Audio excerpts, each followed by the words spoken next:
আয়না ঘর সহ যাবতীয় যত ঘটনাগুলো মামলা হচ্ছে আওয়ামী লীগের নামে, এগুলা যদি মিথ্যা হয়ে থাকে তাহলে বিবৃতি দিচ্ছে না কেন আওয়ামী লীগ?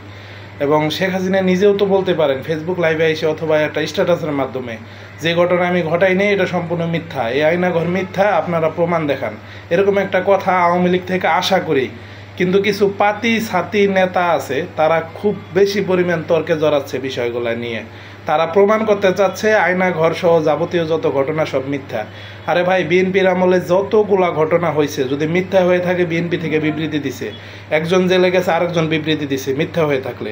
তা আপনারা বিবৃতি দিচ্ছেন না কেন যে আমরা এটার প্রমাণ চাই, আয়না ঘরের প্রমাণ চাই?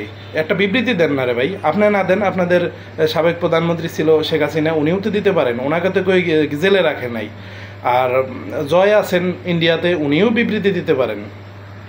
তো আপনাদের কাছ থেকে মানে আপনাদের যে নেতারা আছে তাদের কাছ থেকে বিবৃতি আশা করি যে আয়না ঘরের মিথ্যা কাহিনী এগুলো আমরা করি নাই, এগুলো আপনারা প্রমাণ দেখান, আয়না ঘরের প্রমাণ দেখান, এরকম একটা বিবৃতি আমরা আশা করতেছি।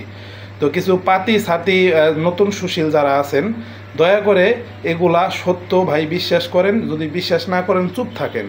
আর আমি কোনো দল বল বুঝি না ভাই, অপকর্ম যেই করবে তার শাস্তি হোক। যদি দেশকে ভালোবেসে থাকেন তাহলে এটাই আপনাদের চাওয়া উচিত, কিন্তু এটা না করে আপনারা তার উল্টো, আপনারা যে পক্ষকে ভালোবাসেন এই পক্ষকে একদম মানে ফেরেস্তা বানায় ফেলতেছেন, আর বিপক্ষ যারা আছেন সব ইবলিশ শয়তান। তো এই নীতি থেকে বের হয়ে আসতে হবে।